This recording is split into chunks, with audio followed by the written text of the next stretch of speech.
and Bolton's weekly wrap-up.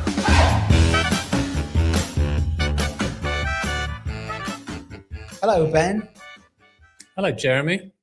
Happy Christmas. Happy Christmas. Happy Christmas to everybody. Yeah. We're doing a live OB outside broadcast. Delighted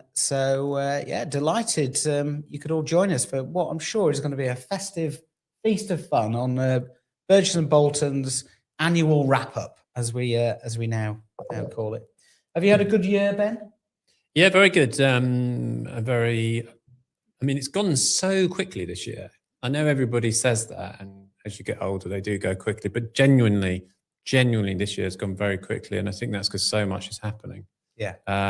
It's been business-wise, but also just the number of different things that are going on, which we'll touch on in terms of the market. I mean, it's very, very active. It's good. It's fun as well. I mean, I think there's a lot of challenges, a lot of opportunities. It's great. It's really good.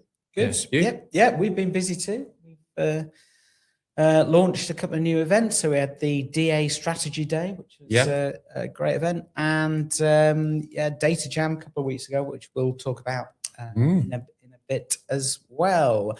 So welcome everybody to this week's edition of Burgess & Bolton's weekly wrap-up, where we look at everything to do with technology, innovation, and this week, as I say, we're going to be kind of reviewing the year and then giving our predictions for 2026. So Ben, where should we start? I think probably with kind of mergers and acquisitions and the competitive landscape changing around us. Yeah.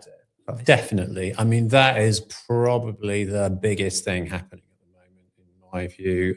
Certainly we're seeing it in the data. So data that we're just seeing incredibly volatile, I think, in terms of unstable, or you might even call it chaotic. I mean, everybody's got a strategy. Everybody wants to grow, despite the fact the market is softening off pretty quickly. And we've had warnings from Lloyd's, but we've had quite a few already, quite substantial mergers going on. So we'll have Sompo Aspen, which will start at the beginning of next year. We've had Intact, more in the UK market, but still relevant to London. We had earlier on in the year Aviva and Probitas. That wasn't huge, but it was kind of the beginning of things. Yeah. So we're starting to see that. Star and IQ. So I think that'll be a Star group in the new year. So we're going to lose some names here.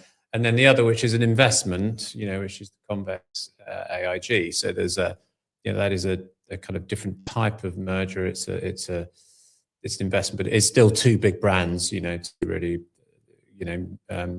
quite salient brands operating there. So, and then we've just had the rumor of Chubb buying AIG, which has been denied by everybody involved, including Chubb. Yeah. But that's what they always do. They always deny it, of course. Yeah.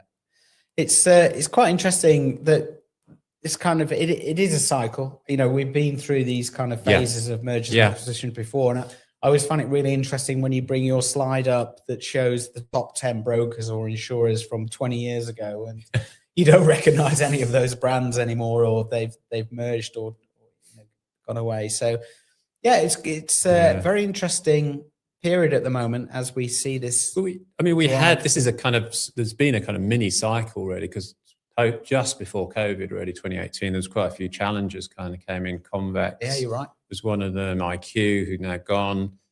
Inigo, I didn't mention them. They've gone as well. They have been bought by somebody, and quite a few of those players. And we reckon they took about 20% share off the incumbents through the COVID period and beyond, while quite a few of those were remediating. So we've had really 6 years really of where incumbents have stepped back from the market to some extent, and challenges have come in and taken share. Well, actually now, of course, that was not the long-term trend. The long-term trend was consolidation, was more business going to the largest players. And that now, I think we're seeing that trend is happening again. So in our data, that's turned around as well.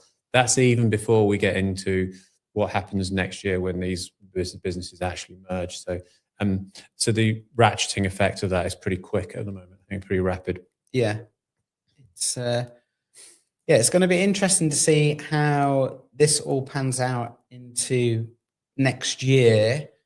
And we were just thinking about whether there were any potential targets on the horizon, I suppose. Who do we think will go? Indeed. Who do we think will go? You had a couple, didn't you? Well, yeah. I mean, so if we let's just take London, okay? So I think London has 3 quoted players. So Beazley, Lancashire and Hiscox.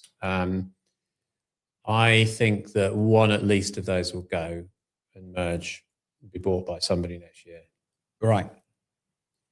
My guess is, I'm not sure, a bit on the fence. My guess is it would be Lancashire. Right. Okay. What's the reasons for that? Very flimsy reasons. No, I think Lancashire has got is a good solid business, well run, has had a good track record. It's a long tail business. It has, it's solid management, leadership, and culture. Yeah. I don't think it's massively overweight in any areas, and I think it's got a Lloyd's syndicate, so it's quite balanced. It feels to me. Therefore, it would be quite good. Whereas either Beazley or Hiscox, you'd have to think about how you would assimilate those and integrate them, because they've got quite a lot going on. Yes. I mean, Hiscox has got obviously the retail operation and the London operation. Those are, very, very different types of business. But then that could be attractive. But then, would you keep the London? I don't know. It would be difficult at that one, Hiscox. Whereas although they were in rumours last year about them, it didn't come to anything. Beazley as well. I mean, great brand. Fantastically successful company and is growing very rapidly. The bit now, though, I think for any of these businesses, the Beazleys, particularly Hiscox, I think they're around about 4 billion, 5 billion. How do you go from there to scale up? Yes. To what's a truly global international business? Quite tricky. And there is a history to that. Catlin as was, that got to around about that size. And it, even data-wise, I can tell you it hit a bit of a brick wall as to what to do, because you're a very big fish in a small pond in London. Yeah. And then you kind of have to, it's a real challenge. It's really difficult. You've got to, it's good. The merger's got to work, and obviously Catlin went through various phases to become now AXA XL effectively. It takes quite a while, and there's lots of missteps. But yes, I don't know. I think there's that you have that feel about these players now is, where do we go? Where do we grow? And Beazley's pulled back a bit from cyber, of course, which is a big book of business. So that's, again, they've done some stuff in Bermuda on ILS. But no, I mean, everybody at the moment, if Chubb AIG's a play, then everybody's in play. Yeah, absolutely. And regular viewers, listeners know not to trust anything I say when it comes to investment advice. You've had a good year, though, on your investment. I have had a good year. Yeah, I'm almost back in the black on half of my investments. So, as I say, none of this is advice, but yeah, I just think it is a fascinating time, and over the next what do you think, 6 months or so, we're going to see another. Well, they always come, I don't know. They always come out of the blue, don't they? Sort of, yes, blimey, God, I never saw that coming. I mean, nobody saw Chubb AIG being a rumor. I don't. I think this year the big one. I think the Convex AIG deal was the big one. That's really eye-catching. Yeah, and I would never have really guessed that. I mean, I know they had to raise capital, but that looks like a good deal for them as well, to be honest. So I think. They come out of the blue. I think they can come any time, but there is a real feeling of pressure. I can see it in the data. It's incredibly challenging situation for insurance businesses in the certainly in the specialty market at the moment, because there's so many of them. They've got to grow. Rates are falling in lots of lines. There's technology coming in. There's so much going on. The big brands, if you like, and then brand, I mean by brand, those that have really built their brands are the most stable. Yeah. They've got strong relationships as well as scale. Yes. And I think those feel like the sort of businesses that have got some heft, whereas others will get buffeted around a bit. So I don't know. I think yes, it'll be 6 months probably before. I think it'll be a lot of the action will be before the summer for sure. Yeah. Good. Okay, let's move things on then. So the other big story, I think, Lloyd's governance. We've spent the last couple of weeks kind of touching on this and the stories that first surfaced. Well, there was rumors, and then there were stories in the press. I think it was the New York Times, wasn't it? Wall Street Journal. Wall Street Journal. Thanks. That first published the allegations on about John Neal, and then of course there's been a whole lot of stories and print journalism around the governance at Lloyd's, whether procedures were breached, and exactly how far it's going to go. And I believe still there is an investigation ongoing into kind of these alleged breaches of. So there are two. I mean, I think there was a procedural investigation which seems to have ruled out any issues, and was done in October, I think. There is a wider though investigation. I think the Lloyd's Council has asked for, which is being led out by Freshfields, the law firm. So anyway, that looks like a wider a response, if you like. So this is my prediction: is there'll be a big response from Lloyd's to the whole of the governance thing, and Patrick Tiernan and Charles Roxburgh will get hold of this whole situation because it has been incredibly messy.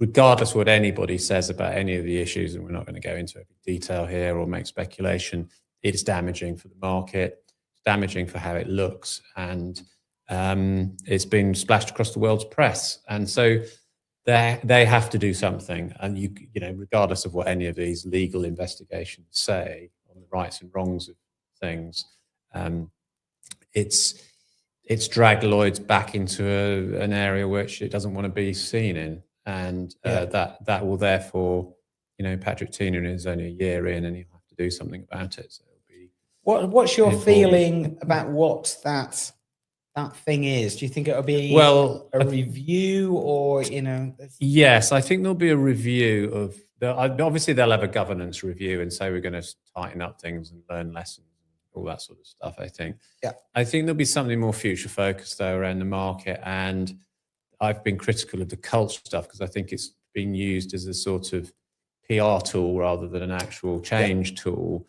I think they've got to issue, and I hope and I think they will act on things like gender balance in the market, diversity generally in the market, despite what Trump says in America. I think they'll do that because they need to do that. The numbers are not good. I think they will instigate something, but of course the difficulty will be to get the support of the market, who are quite jaded by some of this stuff, I'm afraid. Yes.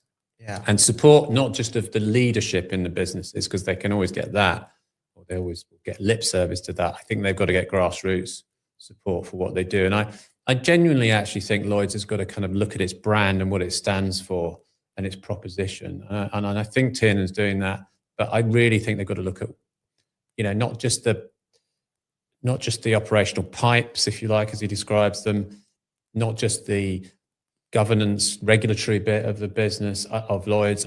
Actually, what does Lloyd's stand for the next 10 years? And I think that's what they've got to look at. They've got to build a brand that is relevant to their franchisees or their businesses that are there. They've got to build a brand that is relevant in the world, and is valuable and useful to UK PLC, because we need it. Yeah. Good. Right. So they're good predictions as well. I think you're right. I think it's that more difficult. I think what makes it very difficult for Lloyd's is that they are not an organization that has profit at its core. If we run businesses where at the end of the day we have to turn a profit in order to pay everyone and deliver value, and that's how most organizations do. And off the back of that, it's then quite easy to say, okay, this is what we do. This is the way that we do it around here. Yeah. These things are acceptable, and this way of behaving isn't. I think in such an organization like Lloyd's, which is, what is its kind of purpose? It's well, that's difficult. That's its problem, because it's part regulatory and it's part champion of the market. And I think that's why sometimes it falls between two stools, because, hard to, if one day it's, banging the drum for the market and the next day it's coming in and effectively penalizing you in some way through the PRA, or warning you, we're going to do a decile 10 again, or, all of those things create difficulty for how that organization positions itself. And now if you've got something like the Monetary Authority in Singapore, which is, you argue is a similar one, but it has more regulatory powers, I believe. But it also markets the market of Singapore. Yeah. Bermuda does a similar thing, I think. But anyway, in those places, well, certainly Singapore, there is a kind of more of a, if you like, a political structure around it, which allows that. It's a kind of one-party state, effectively. But so I don't think you have the same environment in those places, and culture is different, and so on and so forth. So they do get a better divide there, I think, between, or a more seamless positioning of the MAS as both a regulator and a champion of the market, which seems to kind of work in some ways. Whereas Lloyd's, because we're a different type of culture and country, and the way it's, all kind of set up in the market, has lost its way, I think, a little bit as to what it's actually all about. Yeah. And that's what it's got to re-find. Its mojo. It's got to find its mojo. I think it's got to have a proposition. Actually, everybody now has to have a really clear value proposition. What's the point of you being here at all? And if you can't work that out, then you really have to say, you really have to question yourself. Yeah. And actually, I think Patrick Tiernan has said that, is we've got to look at everything, strip away anything that's not our job or we should be doing. So he's looking at that. But I'd say that they need to stretch that into the brand proposition. Yeah. Good. And then as the third kind of point, looking at Blueprint 2. So over the summer, they had a kind of a reset, the change of the guard in terms of leadership, and then a kind of putting on the back burner, let's put it that way, for the timelines for the Blueprint 2, given that there was caution around cutting over to new technology systems that hadn't been properly tested. And I think, in a way, even though it was initially, oh God, again, it's being postponed and, kicked into the long grass. I actually think that, and I've said this before, is that the technology and the competitive forces at play means that players in the market need to adopt new ways of working, the new tools that are available, AI and all those things, in order to stay relevant, as we've just been talking about. And so you probably don't need that centralized approach, which has traditionally never really delivered what it had set out to do. And I agree with you, Jeremy, because while there's competition, there is also collaboration. So it's really interesting talking to some of the really big players in the market about things like algo trading, for example. They're all kind of working together a little bit on this. They are watching each other, but they're also like, that project over there that so-and-so is doing, which is a competitor, is actually pretty good. And then they'll come onto it. So I think this is naturally happening, and it's probably quite a good thing.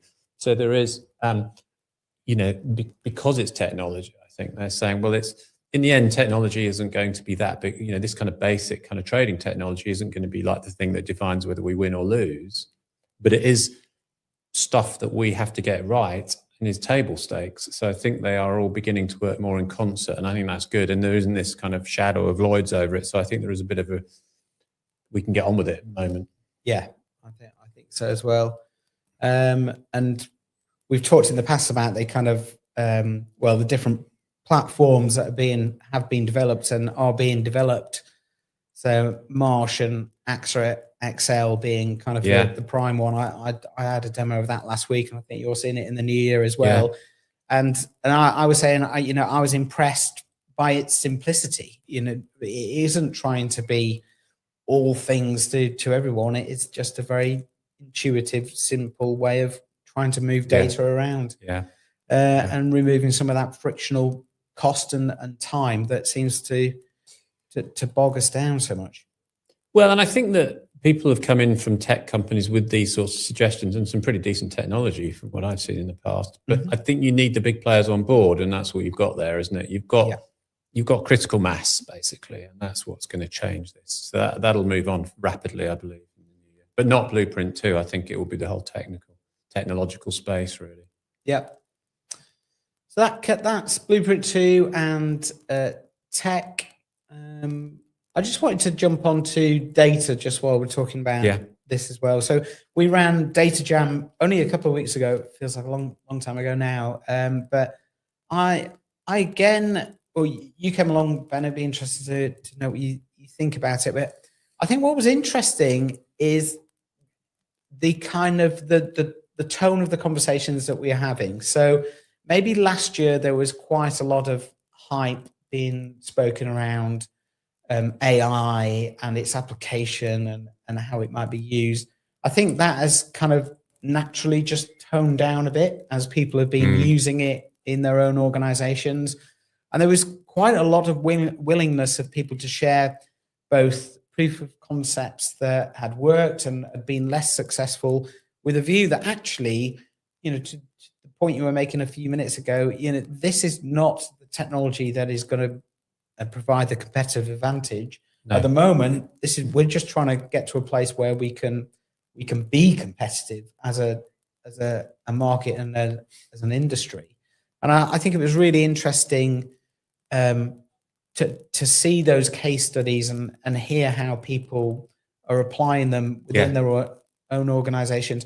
And it isn't just our usual crowd of IT data people and ops people. There were lots of people there from across the value chain that were going, oh my gosh, this has real application to either enhance the customer experience or make better underwriting decisions. Or it isn't just an efficiency play. So that was quite interesting.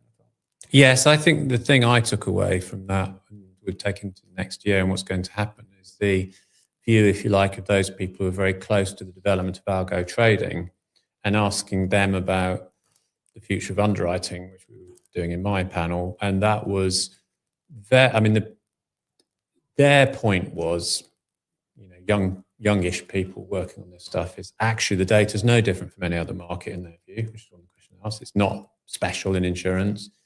And once you get a grip on it, there is so much you can do with it as humans, and we're not far off that. The technology is doing that. And they're not saying it's simple, but they are saying that with AI, with all of that, and even to the point where I think one of the people on the panel was saying, actually, at the moment, we're only really allowed to work on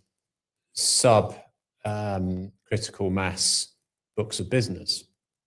And that's because the underwriters want to hold on to the big ones because they don't want to push that to algo trading, which I think is really interesting. Right. But I think the view, reading between the lines and probably even explicitly, was, well, we could do the big books as well. We don't have to just do the suboptimal, lines, but because we can do the suboptimal lines really quick. And they were talking about, the number of data points they could use and everything. So the sense of the industrialization of the data, that was really palpable. And I think that's a big deal going forward. I think that means that because underwriting has lacked data, really. I mean, it's been a bit of a finger in the air job for quite a lot of those risks. Yeah. But I think what you do, you get data much better. It's never going to be perfect. The stuff that lives on computers, that does the pricing and so on. But I think that frees people up then to go and have those conversations, work better with the brokers, work with the clients, and then you get innovation. Yeah. So data's critical, obviously, to moving it all forward. But once people have it, I think it'll move fast. Yes, I agree. So I think that is a prediction for 26. I think that people will start to get a grip of this, as I was saying, they will see the proof of concepts, but it'll move from proof of concepts into production, scalable, whatever you want to call it, and then we'll really start to see the dial move, I'm sure. Yes, and I'll make one other little prediction around that, is I think there'll be much, much better collaboration between broking and underwriting, because I think underwriting needs broking. I mean, insurers need broking now, and I think there needs to be much, much better collaboration, much more working together, much more kind of frameworks and schematics of how they work and how they develop stuff so that they can actually innovate. And I think that the Marsh Actuary Sale, I think QBE are in on it as well. I think that's a really interesting project, not just probably because of the technology, but also just the way they're all talking and working together. I agree. You know, for the first time, actually somebody's got together and gone, between us, we can solve this. You know, we don't need to sit in our respective towers and look at it and going, no, it's too complicated. And once that's all on a computer and all the stuff that's easy to do doesn't need the massive human touch, then you think, hey, what else can we do? Yeah. And then you all know each other and you've got relationships and you trust each other. So that creates new business and growth. It's brilliant. Definitely. Good. So that's our kind of technology piece. What else have we got there, Ben? Claims, yes. So so we ran London Market Claims, as we always do in the autumn. And again, like the conversations are really interesting. You know, if you look back at that event over the past maybe 10 years ago when we first set it up, and that kind of resistance perhaps to change, or feeling that it was all a bit too much, or we didn't have the right investment and things like that. I do think that people are thinking much more about how can we improve the client service within the claims environment. And once you start getting into that framework, again, the blinkers come off, and suddenly you can see ways of either utilizing technology or different ways of working, or breaking down silos within organizations to try and improve holistically the organization's performance. So I think claims is kind of, I don't want to say rising, but I think its importance within organizations is kind of moving up the agenda. I think it is. I mean, I agree. I would say it's rising. I think it's rising on the broking front. I think it's rising because I think there is realization that there's value to be demonstrated. We did a podcast with Julia Graham about that. She calls it strategic asset. I think that that's becoming clear now that claims is a strategic asset. I think there are some things to work out between insurers and brokers about how it all works, which is a bit clunky, to be honest. But that's, you know, but fundamentally, I think the claims process doesn't work too badly, despite some issues now and again. So I think most of the claims community, just talking about London, would say actually a lot of the time it works pretty well. But what we need is more empathy, more understanding of how we all work together to deliver something good to the customer ultimately. And actually how that works then at point of sale, how it becomes a proof point for both the broker and an insurer. Yeah. I think the brokers are saying, look, we do a hell of a lot of work in claims and we need to be recognized for it. We even need to be paid for it, you know. And I think that therefore that coming together over the next year will be very, very significant, I think. And I think it will, it's drawing in the underwriting side, it's drawing in leadership. It's not the afterthought that it used to be. Yeah. Let's just flip it over the other side of the fence to the underwriting community. And I was a bit disappointed about the lack of underwriters that came along to an underwriting and data session that we put together. Yeah. And I just wondered about that because, you know, if you talk to underwriters individually, I think there is a realization that their roles are going to change, that the way that they work, the way they use data, and this movement towards a kind of portfolio style environment, management style environment is the way forward. But I don't know, there still seems to be a bit of resistance there. I think there's resistance, and I think they've become a bit disconnected like claims was. I think they're more disconnected now than claims sometimes. Yeah. Because they're like in little silos quite often. I think because there's so much thinking going on around leadership, around what we do with underwriting, that they're kind of being kept in a sort of stasis point, until the big moment when we all change everything. And I think there's a bit of that going on. I think there's probably a bit of underwriters being right. Okay, well, what happens when we do this? Lead follow, for example, which is a big issue. What happens to all of this? So there's a huge amount of kind of imminent change, but at the moment it feels a little bit becalmed, and I don't think there is the engagement there from a lot of underwriters. I agree with you. I don't think they're connected into a lot of this stuff, and I think we should ask more about that next year and do more on it, because and we're going to do more work on it actually to try and understand, perhaps even within product lines, what underwriters do, but also not just to work within one product, but to say, right, well, what are the common factors across these lines? What are the things you really need to do well? Because that human element is very, very important. And it's become, I was going to say devalued, but I think it's not clear what that proposition is, because all talk is about efficiency and algo and fast follow, and everything really there says in a coded way, we're not going to need underwriters in the future.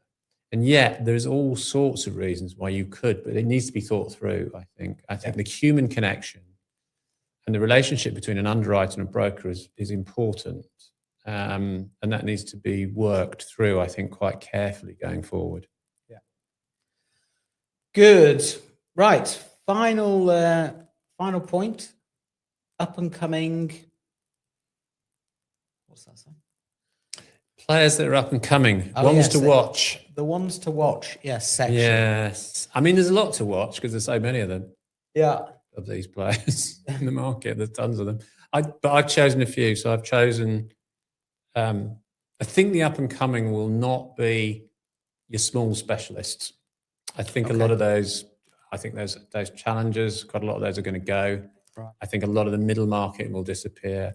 I think it's who's going to come into the game of grabbing share and, build, big competition, because there is this absolutely definite strategic direction of many of these big players. We've got to win. We've got to grow as much as the competition. We've got to be in the top 10. We hear this a lot. We've got to be in the top 10. We're aiming to be the top 5. We've got to be relevant. So relevance is absolutely critical. It doesn't matter how big you are, how much money you got in the bank. That money will go very, very quickly if you go down to 7 or 8 or 9. Yeah. And that's the fear. So relevance is key. So who's coming in? Who's going to want to watch? Well, definitely all the incumbents, of course, that we know. But then I think Sompo, I would say, coming in now big into the UK market and London. QBE seems to be coming back strongly, having had a bit of, I sort of feel like a quiet few years, but seems to be building, doing a lot of stuff. Very interesting business. Everest and Everest Re, I think very interesting, big backing and growing fast. Have been growing fast. Now need to do this players now saying we now need to do the difficult second album. They've got to that point, and that's what they're feeling. And that's actually been quoted to me by a few. Actually, it's now the difficult second album, and AIG. Right. I mean, AIG has obviously, is always there. It's always been around, but it's not yet firing all cylinders, but it is seeming to come back in. Being somewhat standoffish, I think, in London, but now, But that's, and it's obviously had to play into Convex, which is interesting, and potentially bought by Chubb. So AIG's name's now just there, and we can see in the data it's coming up. Also, I'd probably say Chubb as well, actually. I'd have to mention Chubb. Not just because of the AIG, but because I think it is making a big play for growth around the world. Right. In all sorts of markets, and it's a very, very strong brand. Very good. Right. And Arch. I'm just going to mention all my clients. No, I think Arch is a very interesting one again, to be fair. Intact, we've not mentioned them. I mean, there's so many interesting players, but I'm going to choose Sompo, QB, Everest, AIG as kind of ones to watch. Yeah. Good. Right. Thanks for that whistle stop tour, Ben, of 2025 and prediction for 26. It's been a lot of fun this year, as always. What do you do at Christmas? Do you do a big family gathering thing, or what's Well, I do, but I'm not. I'm going to my in-laws for this Aha. Christmas, so I'm not doing it myself. I would have done, but we're not doing it, so that's quite good. And then we're away for New Year. great? House sitting Oh, in Kingston in London, so not like anywhere extravagant. all right. But it'll be all right. Yeah. Fine. Be fun. Yeah, good to come back to the city. It's a funny place, the city, in the over Christmas. I've only been here a few times, but it's completely everybody exits and goes home. It's Absolutely. Yeah, we have a big Christmas family get together up north, which is always great fun. So, looking forward to the break. Bit of a break. It's the only time in insurance you get a decent break, because Yes. it's the time when it's kind of post renewals. Underwriters are working quite hard actually, but everything else kind of has a bit of a pause, which is nice. Yeah, like that. it is indeed. Yeah. Right. Thanks for all your support over the year. Thanks for tuning in, and we will see you in the new year. I'm not sure when we're back. I guess first couple of weeks of Jan. Yeah. And And I've been to the Bahamas.